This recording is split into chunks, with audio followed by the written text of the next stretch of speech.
Dunia muslim sedang berubah, dari jalan-jalan kota besar hingga komunitas kecil di pelosok desa. Muncul satu tren global yang tak bisa diabaikan, gerakan kembali ke sunnah. Bukan sekadar gaya hidup islami, tapi ini adalah perlawanan diam-diam terhadap modernitas yang dianggap makin jauh dari nilai Islam. Apa sebenarnya gerakan ini? Siapa yang terlibat? Dan mengapa semakin banyak muslim memilih kembali ke sunnah dan meninggalkan budaya modern? Sebelum dilanjut ke pembahasan, jangan lupa like dan subscribe untuk mendukung channel ini. Terima kasih. Apa itu gerakan Back to Sunnah? Gerakan Back to Sunnah adalah sebuah fenomena di mana umat Islam di berbagai belahan dunia berusaha kembali menjalani kehidupan seperti yang dicontohkan oleh Rasulullah SAW dan para sahabat. Bukan hanya dalam ibadah, tapi juga dalam gaya hidup, pakaian, interaksi sosial, hingga pola makan. Ini bukan hal baru, tapi kini ia berkembang sangat cepat, baik di dunia nyata maupun di media sosial. Mengapa budaya modern dianggap bermasalah? Banyak dari mereka yang ikut gerakan ini menilai bahwa budaya modern membawa pengaruh buruk, materialisme, hedonisme, kebebasan tanpa batas, dan hilangnya makna spiritual dalam hidup. Hal ini terlihat misalnya dari kritik terhadap gaya hidup instan, pacaran bebas, hingga pakaian yang dinilai tak sesuai syariat. Mereka ingin menyembuhkan kerusakan itu dengan kembali kepada contoh hidup Rasulullah. Cara mereka meninggalkan modernitas. Yang pertama, ada pakaian syar'i dan sederhana seperti gamis, cadar, jubah, dan serban. Lalu, yang kedua, ada hijrah digital. Berhenti dari konten hiburan sekuler, menggantinya dengan dakwah dan tilawah online. Yang ketiga, ada komunitas sunnah, membentuk komunitas kecil yang hidup mandiri, bercocok tanam, dan fokus pada ilmu agama. Dan yang keempat, menjauhi musik dan hiburan mainstream. Di banyak negara, gerakan ini jadi gaya hidup alternatif, bukan lagi ekstrim, tapi justru dianggap keren dan berkelas. Di negara mana gerakan ini kuat? Yang pertama, ada di Indonesia. Semakin banyak komunitas hijrah, majelis taklim, dan kajian sunnah. Lalu yang kedua, ada Amerika dan Inggris. Muslim urban mulai meninggalkan nightlife, memilih hidup lebih sederhana. Yang ketiga, ada Pakistan dan Mesir. Banyak pemuda tinggalkan gaya barat dan kembali ke ajaran klasik Islam. Dan yang keempat, ada Afrika Barat, tepatnya di negara Nigeria. Kelompok muslim mulai mengganti nama, pakaian, dan adat dengan sunnah Nabi.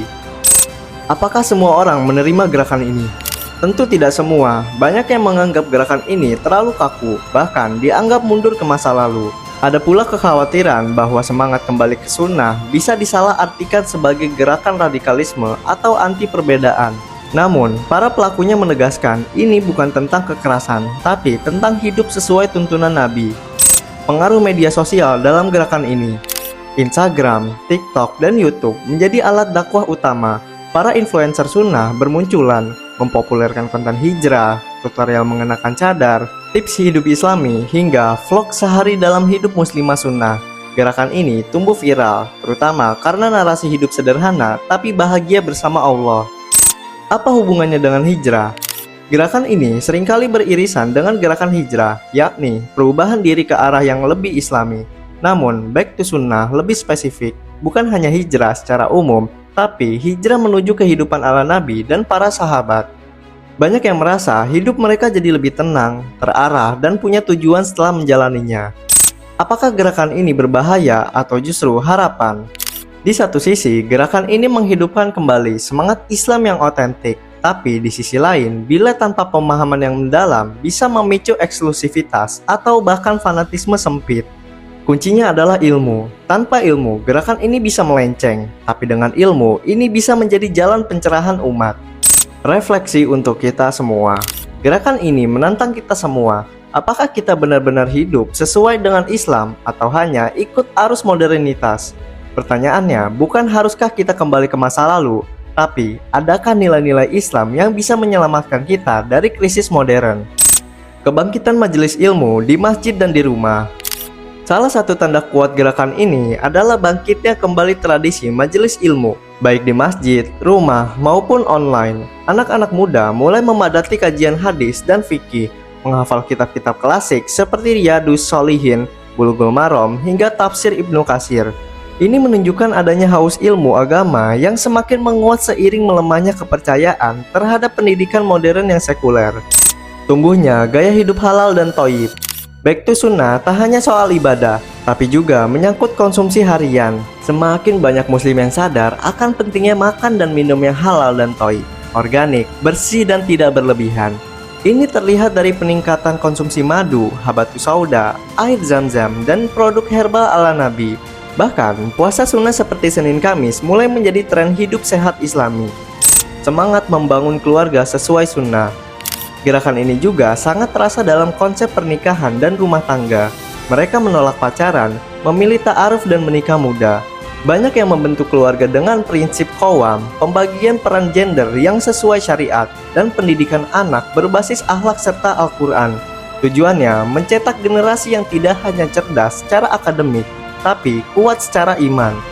Kebangkitan kampung sunnah. Di beberapa negara, munculnya komunitas yang secara fisik membangun lingkungan berbasis sunnah, dikenal dengan istilah kampung sunnah.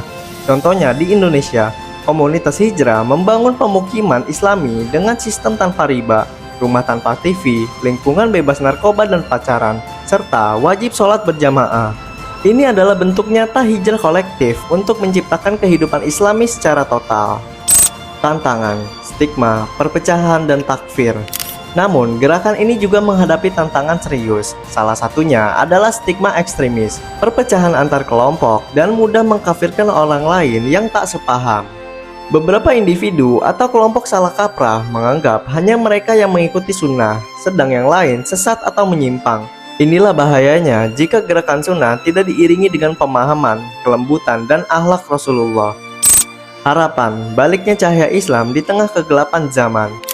Terlepas dari tantangannya, gerakan Back to Sunnah adalah harapan baru bagi umat Islam.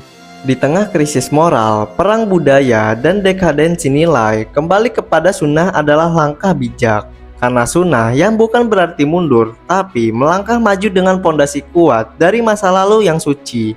Gerakan ini mengingatkan kita semua bahwa Islam adalah solusi dan Rasulullah adalah teladan utama yang tak pernah lekang oleh zaman.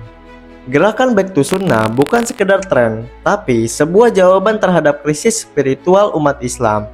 Di tengah derasnya budaya modern yang seringkali menyesatkan, sebagian muslim memilih untuk kembali ke akar.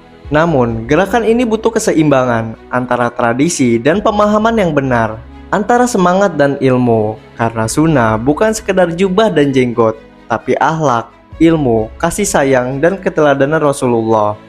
Terima kasih telah menonton video ini sampai akhir. Jika menurutmu video ini bermanfaat, like dan subscribe video ini ya. Dan jika kamu punya pengetahuan baru tentang Islam yang menarik, silahkan komen di kolom komentar.